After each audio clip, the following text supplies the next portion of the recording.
Hello everyone, it is Sterling here from Day Trading Forex Live. It's June 26, 2014, and today we're going to talk about a live trade setup that we took in the room. Now, why am I going to cover this setup? Well, the reason I'm going to cover it is because it's not a setup of me saying, oh, I would have taken this or I could have taken this. It was an actual live trade that we took in our live training room. So that's why I want to cover it, as it was an actual trade that was taken. Now, in no way, shape, or form, just because this was a successful trade, definitely you should not gather that we only take successful trades or that we're implying we only take successful trades. I take losing trades, and it's not uncommon to take losing trades. And if this was a losing trade that we had taken in the room, I would illustrate the same way, just because it's a good setup and it was an actual trade that was taken. So please do not infer that from this video, because I never want to infer that we don't take losing trades, because we definitely do. With this trade setup, what we're going to walk through is we're going to walk through the setup itself, and so that'll give you a little bit of insight into how you can begin to track manipulation yourself, and really the basis behind that using a live example. But there's two things I want to discuss in about 2 minutes real quick before we get into that video. When I talk to you about these setups, and I talk to you about a live trade like this, or general manipulation, the strategy in general, I'm not coming to you from the standpoint of I believe this is successful or I think it works, it sounds like a reasonable theory. The very foundation of Day Trading Forex Live was a live trading room. So that means that every day for years, over the course of 2.5 years, we placed hundreds of trades live in front of hundreds of traders. So unlike most, Chad and I don't come to you from the perspective of we believe it's successful, we know it's successful, and not only do we know it's successful and we just tell you that and we hope you guys trust us based on based on merit or based on whatever. We come to you saying, don't trust us, but trust the fact that for 2.5 years hundreds of trades were placed over the course of month after month, and we proved it was successful in that live format, which cannot be replicated. You cannot fake a or cannot be manipulated. Really, you can't manipulate results when every trade is live in front of members. So that's where we come to you from, and so I say that to instill a bit of confidence into you and to say, watch what we're doing here, because it's not some nice theory on a screen. It's proven formula. It's a proven formula that's worked for years, continues to work, and will continue to work in the future because it's based off of basic market fundamentals. As long as a very small minority control the vast majority of the volume, manipulation will occur, because it is the visualization of smart money entering and exiting the price, or entering and exiting the market. So that's the first thing. I want to give a little more perspective on the foundation of Day Trading Forex Live for those of you that are new to our videos. The second thing that is heavily misunderstood with Day Trading Forex Live is the importance of cycle. There's really two things that go into making a trading decision: market cycle, where we're at in market cycle, and number two, manipulation around a high probability point. Understand this about market cycle. No matter how clear market cycle is, or no matter how unclear market cycle is, imagine two of the most opposite type cycle market cycles at this point. Regardless of where you are, whether you're clear or totally unclear with cycle, manipulation around a pre-selected high probability point is the catalyst for entry in either of those two scenarios. So to put it another way, if we have no idea where we're at in market cycle, and if there is absolutely no market cycle present, we can still have many good trading opportunities with strictly looking at manipulation around high probability point. And on the other side of that, when we have a perfectly clear market, we're not just taking a perfectly clear market cycle, we're not just taking the entry based off that market cycle, we still have to have manipulation around a high probability point. And so what you should gather is that manipulation around a high probability point is the single most important factor to our trading decisions. Cycle is a filter, and we can trade without it, because in this market, very often, we are trading without market cycle because plain and simple, market cycle is not clear. We do not have a clear market cycle, and therefore we trade without it. We trade strictly manipulation points and the manipulation that occurs in and around those points. So what are these manipulation points? Well, we have videos on that, and I can link to that below this that'll discuss how we choose these manipulation points. But essentially, in the daily market review for members, every day I choose these manipulation points, and I choose them during the Asian session right here. So trading begins at the end of this first gray block, which is 2 a.m. Eastern, the Frankfurt Open. So I'm choosing these manipulation points about an hour before the open of trading.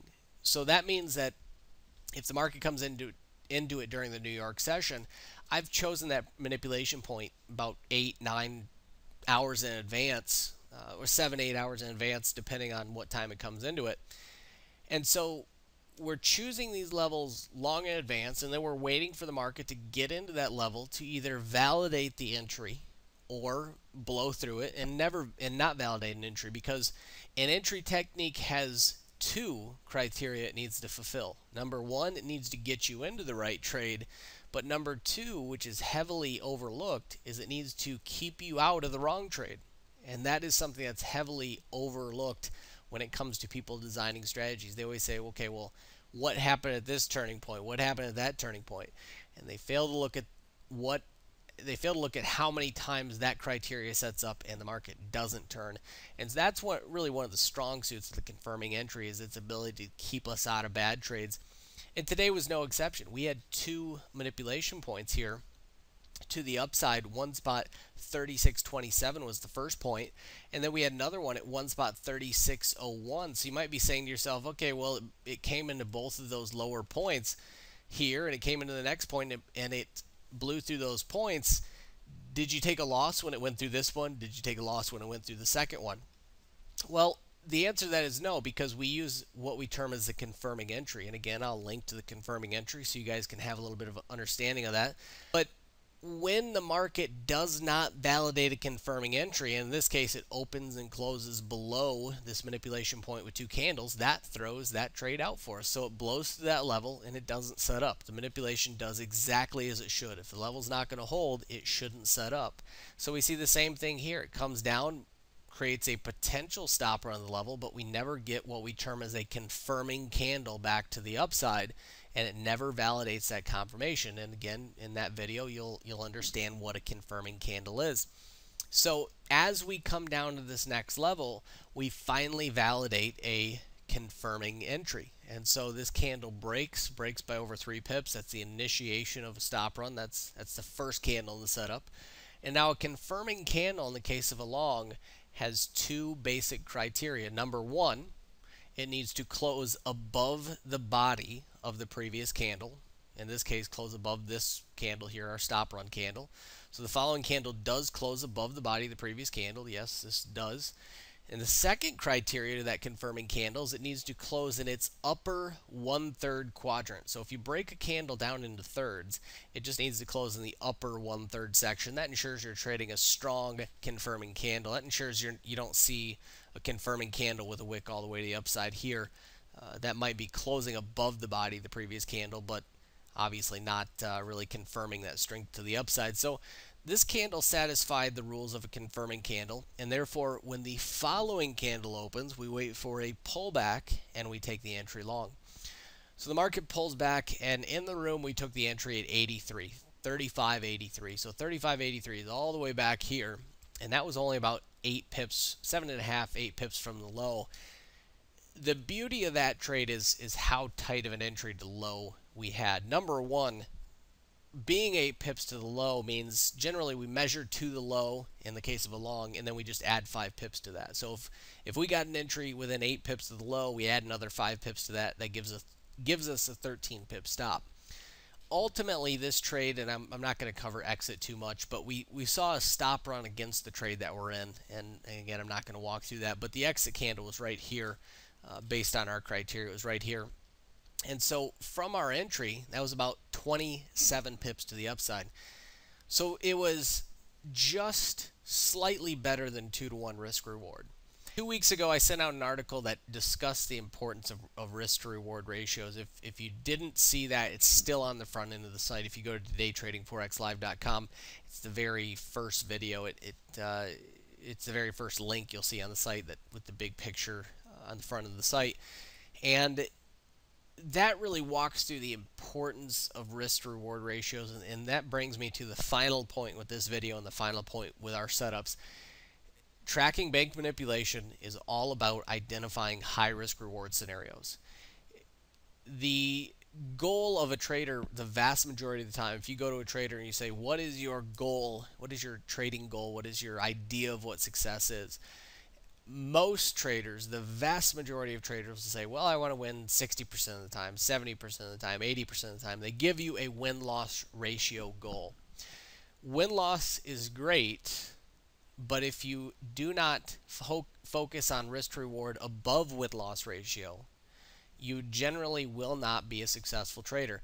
And I don't say that based on some idea. I say that based on the years of trading live in front of members, showing them that yes, my core belief behind risk reward is what I follow, and I believe that's the key to my success. So now we can't just randomly take an entry and say, okay, well, I set a 2-to-1 take profit and just hope it hits a 2-to-1 take profit or better than 1-to-1.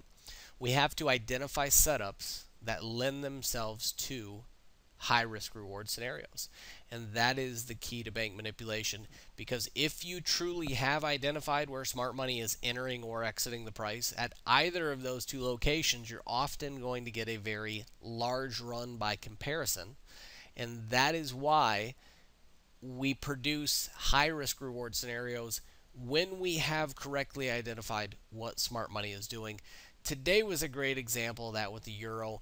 A great example of the market coming into a pre-selected manipulation point. Again, these manipulation points are chose hours or selected hours in advance.